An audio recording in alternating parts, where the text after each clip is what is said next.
Lancement de la phase 2 du programme régional d'éducation de base et de formation des populations pastorales dans les zones transfrontalières.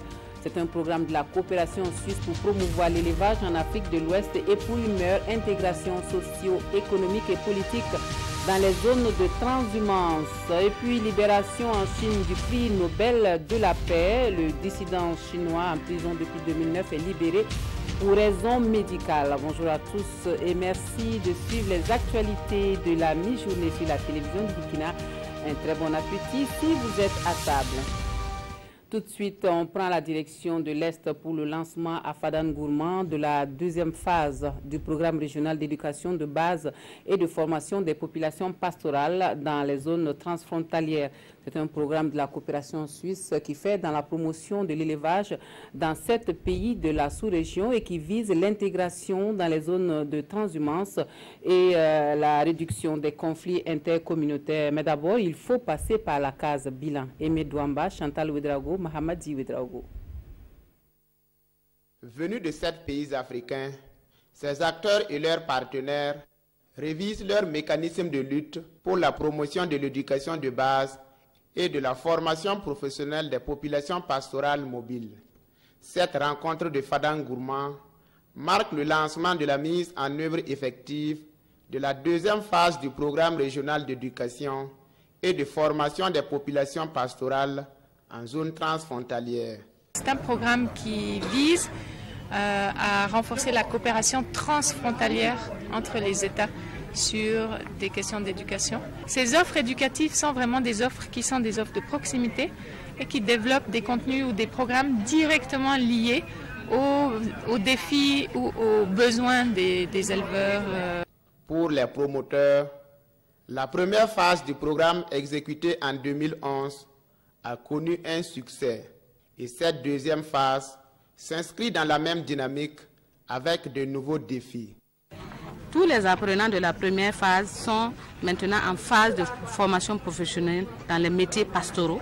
Désormais, ils vont partir dans d'autres phases, dans d'autres métiers, comme l'entrepreneur pasteur, et comme le facilitateur endogène en milieu pastoral, et comme aussi le médiateur social. Il serait bien que les collectivités locales participent à la pérennité et à la gestion de ces programmes.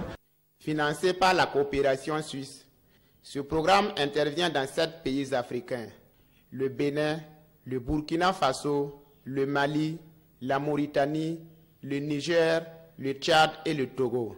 L'Association pour la promotion de l'élevage au Sahel et en savane APES assure la coordination des activités de ce programme.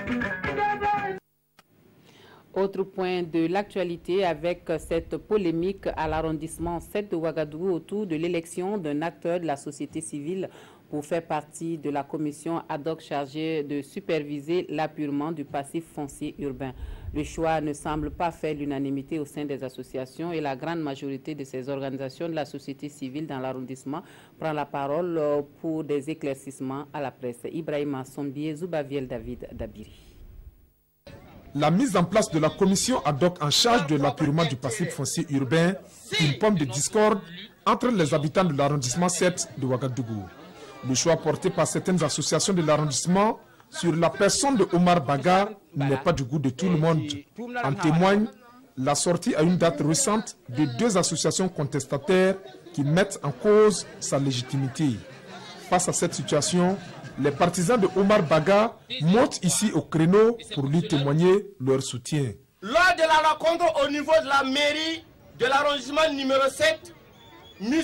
Bara Omar fut retenu par l'Assemblée des associations comme représentant du secteur 30. M. Bara Omar a été candidat éligible pour 2 raisons. Premièrement, il est secrétaire général du réseau Novos National. Deuxièmement, il est le vice-président de l'association Namanagam Sanga. Le vote fut remporté par M. Bara Omar. Parmi toutes les associations présentes, le jour des votes, 2 ont marqué leur désaccord face à cette élection. C'est l'association de M. Bara Isaka et celle de M. Ninkema Maturé. Bara Isaka trouve ayant travaillé avec l'ex-maire Séraphine Ouedraogo, il devait être à cette place. À cette conférence de presse aux allures de meeting, les habitants de l'arrondissement 7 ont répondu présents. Et pour Omar Baga, cette mobilisation est le symbole de sa légitimité. La population qui m'a soutenu ces jours veut montrer que ce n'est pas moi-même qui a proposé pour d'être candidature, mais c'est eux-mêmes qui m'ont proposé. Pour rien, c'est les gens même qui voient que si tu es devant Dieu, tu peux régler les problèmes. Et les conférenciers du jour de lancer un appel aux autorités administratives pour un traitement diligent de cette affaire, gage de cohésion sociale dans l'arrondissement 7.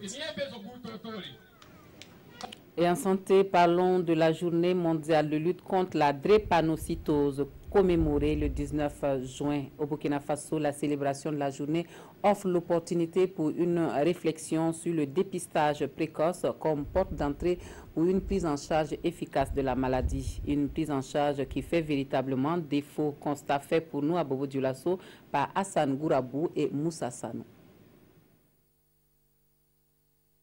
Centre secondaire d'information et de prise en charge de la drépanocytose des hauts-bassins. Cette structure est un projet du CID, le comité d'initiative contre la drépanocytose. Elle est située au sein du CRTS, le centre régional de transfusion sanguine de Bobo-Dioulasso. Inauguré officiellement en septembre 2016, mais depuis, à part le volet information, rien ne fonctionne. Pour le moment, nous mettons l'accent surtout sur la sensibilisation. Nous travaillons beaucoup, nous avons beaucoup sensibilisé la population. Et l'année passée, nous sommes également allés hors de la ville, dans 2 communes rurales, celle de Béni et de Bama. Mais pourquoi le centre, comme son nom l'indique, ne fait pas de la prise en charge? Interroger ses responsables explique qu'il s'agit tout simplement de manque de moyens. À nos jours, nous avons seulement une secrétaire. Et pour le moment, le plateau technique n'est pas totalement bien équipé. Nous n'avons pas assez de matériel pour prendre en charge les malades. Également, nous n'avons pas de médecins et d'infirmiers pour la prise en charge des malades. Et face à ces difficultés, le centre secondaire d'information et de prise en charge de la drépanocytose de Bobo-Dioulasso n'a d'autre choix, continuer seulement à informer et à sensibiliser l'opinion publique sur cette maladie en attendant l'arrivée de moyens pour faire de la prise en charge. Ce n'est pas une situation souhaitable, mais bon, comme il faut intervenir auprès des autorités pour qu'on puisse nous détacher par exemple un médecin ou un infirmier, bon, ça ce n'est pas une chose facile. Bon, la demande est là, mais jusqu'à présent, bon, ce n'est pas encore exécuté. Bon, ça fait que vraiment c'est dommage. L'appel à lancer, c'est vraiment demander aux autorités, à l'hôpital de mettre à la disposition du centre des médecins, des agents soignants pour la prise en charge, la consultation des malades, également le soutien en matériel. Au Burkina, la drépanocytose constitue un problème de santé publique. Des données estiment que sur 100 000 nouveau-nés, 600 sont des porteurs du trait drépanocytaire S. Et puis un mot de culture avec ce petit reste de la fête de fin de Ramadan avec le carnaval Dodo. C'est un pan de la culture burkinabé qui est valorisé à travers ce rendez-vous culturel. La soirée organisée par l'Association nationale des ensembles Dodo cette année a réuni 7 troupes dans plusieurs disciplines pour le plus grand bonheur du public. Césaire Carrefour, Vincent Kendrebogo.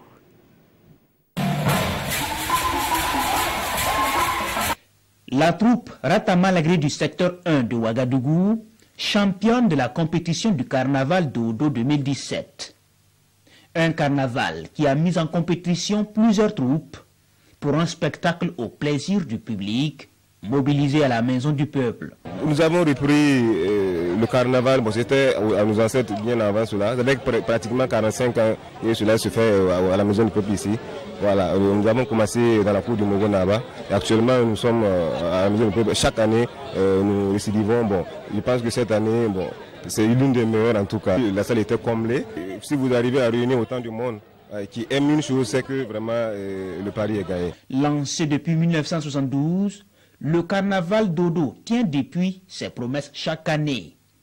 Et pour ses promoteurs, leur souhait est de voir cette manifestation inscrite dans de grands événements culturels comme la SNC, la Semaine nationale de la culture. Hors de chez nous, libération en Chine du prix Nobel de la paix. Emprisonné depuis 2009, le dissident chinois qui doit purger une peine de 11 ans de réclusion est libéré pour raisons médicales. Il était emprisonné en Chine depuis 2009. Le prix Nobel de la paix Liu Xiaobo a été finalement libéré pour raisons médicales selon son avocat. Souffrant d'un cancer du foie en phase terminale, l'intellectuel chinois est désormais hospitalisé à Shenyang, au nord-est du pays. Liu Xiaobo purgeait une peine de 11 ans de réclusion pour subversion après avoir co-rédigé un texte prônant la démocratie en Chine.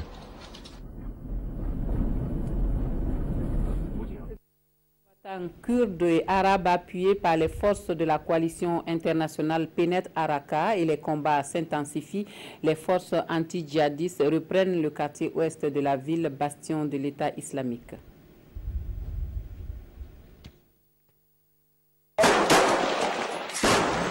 Les forces anti-djihadistes progressent sur le front de Raqqa, le fief du groupe État islamique en Syrie. Ce lundi, les combats ont fait rage, notamment dans le quartier ouest d'Al-Qadissia, un secteur qui aurait été repris à l'EI selon la coalition syrienne soutenue par les États-Unis. D'après l'Observatoire syrien des droits de l'homme, ces forces se sont emparées d'un quart de la ville. Les combattants kurdes et arabes ont pénétré à Raqqa il y a près de 20 jours. Ces forces sont appuyées par l'aviation de la coalition internationale menée par Washington. Et les quotidiens de ce jour au Burkina Faso font cas de bien mal acquis dans certains pays africains. Les journaux évoquent aussi le programme d'urgence de 400 milliards de francs CFA pour le Sahel et font écho de la réunion du bureau politique national du MPP samedi dernier. Vincent Kendrebergo pour la lecture croisée des journaux. Dans la presse, le bureau politique national du MPP, réuni ce week-end à Ouagadougou, nous rapporte aujourd'hui au Faso. Une occasion donnée au président du parti, Salifou Diallo, de dénoncer encore les revendications tous azimuts et l'incivisme montant au Faso. Le MPP est solidaire des revendications dignes et justes des travailleurs de l'État, mais nous nous démarquons radicalement des revendications putschistes visant la déstabilisation des institutions démocratiques. Propos de Salifou Diallo, rapporté par le journal.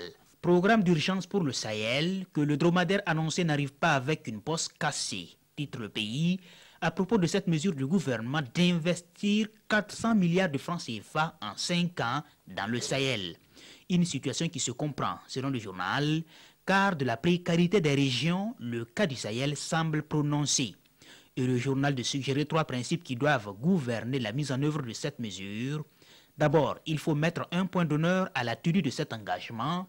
Ensuite, faire preuve de transparence dans la passation des marchés. Et enfin, associer les populations bénéficiaires dans l'identification des projets. L'observateur Palga commente le procès des biens mal acquis, ouvert le 19 juin dernier à Paris, contre des personnes de pouvoir dans certains pays d'Afrique centrale. Que la justice française ait le droit ou non de juger des responsables africains, la vie dispendieuse des personnes incriminées laisse songeur dans des pays où l'énormité des richesses contraste avec la situation des millions de citoyens vivant en dessous du seuil de pauvreté, déplore le journal. On s'arrête pour les actualités de la mi-journée. Merci de votre attention. Très bon après-midi à tous et à toutes.